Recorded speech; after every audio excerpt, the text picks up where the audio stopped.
Welcome back for the markets. The Nifty Bank is now moved into the red and that's led lower by a couple of their heavyweights. We have HDFC Bank as well as ICICI Bank, which is currently at the low point of trade.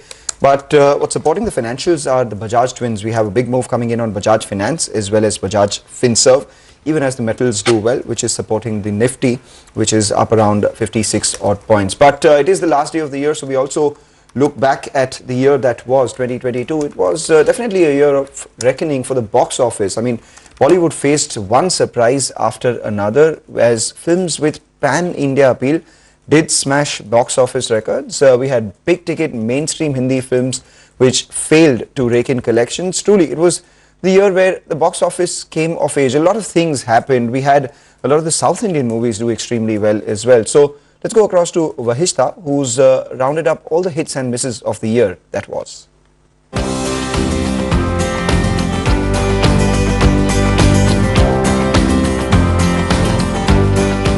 After 2 consecutive years of clouded growth, 2022 finally brought some sunshine to the cinemas. The start of this year suffered the lack of quality content, leading to low footfalls at the theatres.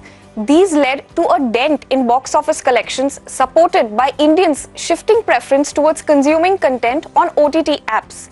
Even as Indian moviegoers hit the theatres, footfalls at leading multiplexes remained below pre-pandemic levels. But Hindi films like Gangubai Kathiawadi and Alia Bhatt Starer started pulling the crowd back into the theatres, clearly spelling out that quality content is supreme. This movie made solid collections of 129 crores. Other blockbusters like Kashmir Files, RRR, KGF Chapter 2 had longer run times at the theatres. While movies like Bhool Bhulaiya 2, Thor, Brahmastra, Drishyam 2 and Avatar were the big crowd pullers. Although the number of Hindi films crossing 100 crores at the box office this year was less than that of 2019, the pre-COVID year, also because quite a few released on the OTT platforms. But not everything was shining bright in 2022.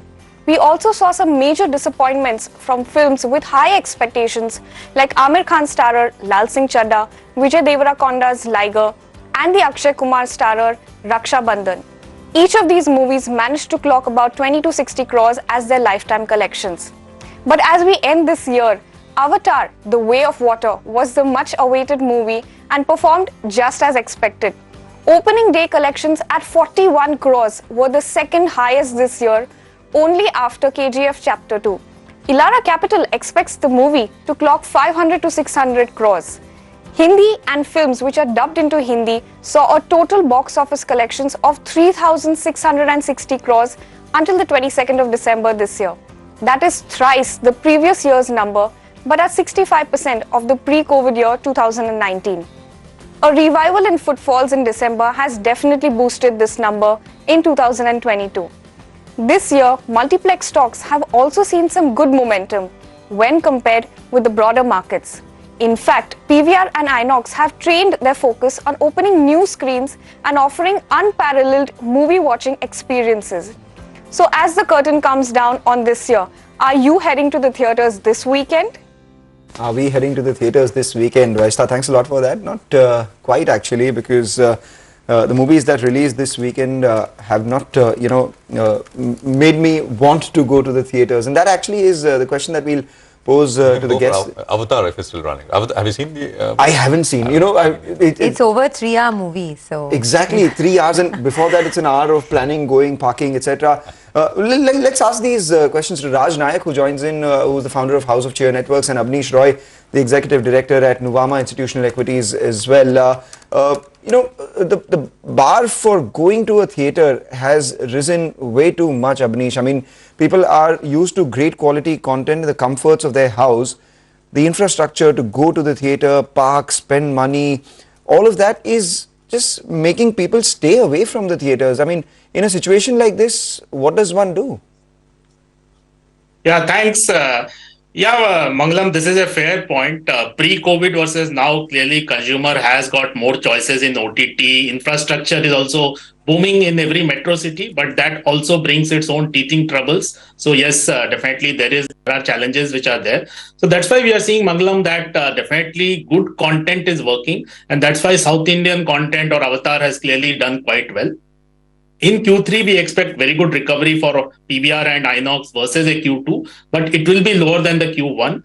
Definitely in Q4 also, as of now, to me, it looks a bit challenging because social media boycott is clearly a new concern. So that is going to definitely impact some of the movies which are going to come, say, in January. And in February and March, we do have a lull because of the education and exams, etc. So yes, FY24 is looking good because there are learnings for the Hindi movie industry that you cannot have 70 to 80% of the budget going towards one or two celebrity, and then you compromise on the content, VFX, marketing. So there are learnings definitely. In terms of positive, I think clearly the Hindi belt has taken into consuming regional content. OTT, I think Netflix and Amazon are cutting cost in India given global slowdown. And there is a 2 month of now window between OTT and cinema. So I think both will do well. But yes, compelling content is what is still missing in the Hindi. And that's why Circus itself is not doing so well. Okay, that's about the So we box remain office. positive, but Sure, yes. you remain positive. All right, that's about the box office. But media and entertainment in general, right? There's so much that has happened in the year gone by. Raj Naik is also with us. He's a veteran of the industry. Raj, morning and greetings of the season to you. There are large players, sort of well-entrenched players now getting into this industry in a big way. Reliance, in fact, recently said that they're looking to integrate their media and entertainment business with digital services. The Adani Group is getting into the news space in a big way. How do you see the dynamics of this industry changing? Before I answer, greetings of the season to you, to Sonia, and to everybody else here. But before I answer your question, I just want to take on the cinema thing. I think we are overplaying it a bit. If you look at 2019, pre-COVID, 1.2 billion people went to cinema theaters, right? 2021 was a washout, and 2022, if we see the trend now, there have been hits and misses, but don't look at Hindi cinema and South Indian cinema as separate entities, but look at Indian cinema. It is still trending at around 800,000, 800 to 900,000 by the end of 31st March. I mean, if you take fiscal year.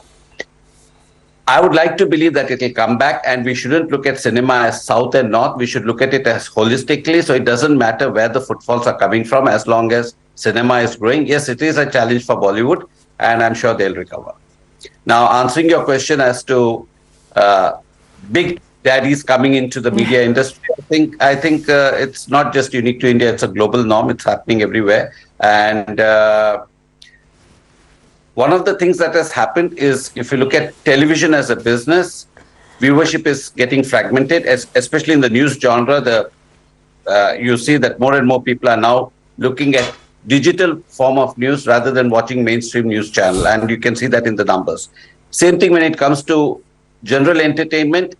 While television still remains the largest distributed, largest reach platform, OTT content, people have more choice. So again, there are a lot of people going to OTT and watching it because there is fresh content all the time as compared to television, where it's more of the same. But having said that, I think both will coexist, and it will still take a lot of time for OTT to catch up with. Right.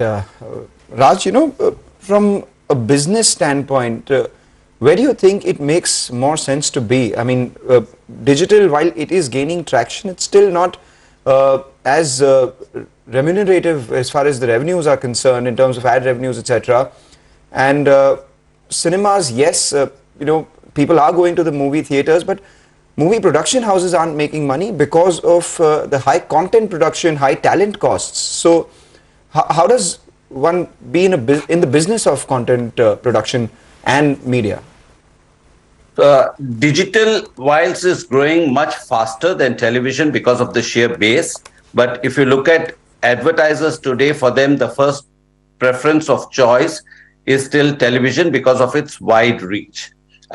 When it comes to content and how do you remain in the business of content if the talent costs are going up, that is a reality, and I think that is a reality check that has happened now, especially with OTT coming into play. What it has demonstrated is just big names won't sell anymore. You need good content, you need good story, you need good production values, and that has been demonstrated. So I think, my friend from Edelweiss mentioned that Netflix and Amazon are cutting costs. I think that will happen for the simple reason. I think that initial euphoria of going and spending big bucks, going after just big names and big stars, I think that is going to change. Content is going to get democratized. It has already got democratized. Talent is also got democratized. I think what will happen is as the talent costs keep going up, you'll find new talent coming in, because at some point it's going to be difficult to have the same talent, same faces. And one of the things OTT does is gives you an opportunity, and it has given a lot of people opportunity to bring in completely new talent, whether it is directors, whether it is writers, whether it is actors, into the main fold.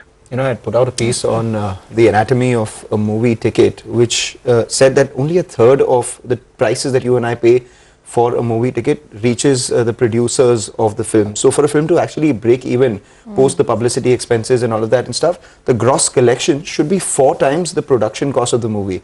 So all those pictures that we were seeing of movies getting over Crossing 100, 200, 300 crores, we need to also know what is the production cost of that movie. And if it is more than 4 times that, only then the movie has made money. Okay, well, since we are here for the viewer, let's also get some ideas out of the way. Abneesh, what are you looking at? How does 2023 look for the media sector, the stocks that you track, and what are the big movers going to be? Yeah, I think last year has been tough for both broadcasters and multiplexes, but for both the companies, definitely merger is happening. So we'll have a much bigger entity of PVR plus Inox. We don't expect any merger related uncertainty. Similarly, for Zee and Sony, the technical factor of Zee getting delisted for 6 weeks, I think that is still a concern. So in FY24, we expect rural recovery for FMCG companies, gross margin expansion, NTO2 to drive subscription revenue growth, because last 3 years there is no subscription revenue growth for the TV broadcaster. So yes, Q3, Q4 will remain challenging for TV broadcasters. But as Raj also highlighted and Mangalam highlighted, there is a digital focus which is very important. That's why we prefer Zee over Sun TV, because Zee is more aggressive on OTT also, and the merged entity will have a must-have in terms of OTT, because Zee plus Sony will be there, and there will be sports also. So yes, Q3, Q4 still looking challenging for the broadcasters, and to an extent multiplexes in terms of Q4 also. Right. Thanks a lot, gentlemen, for joining in and giving us the insight on the content space. Of course, as business analysts, we will be watching out for the business, but as content lovers, we just hope that there is great content, irrespective of the platforms, for us to watch in 2023. Raj, Abneesh, wish you a very happy New Year. Happy New Year to you too. Let's move on. Let's talk about the logistics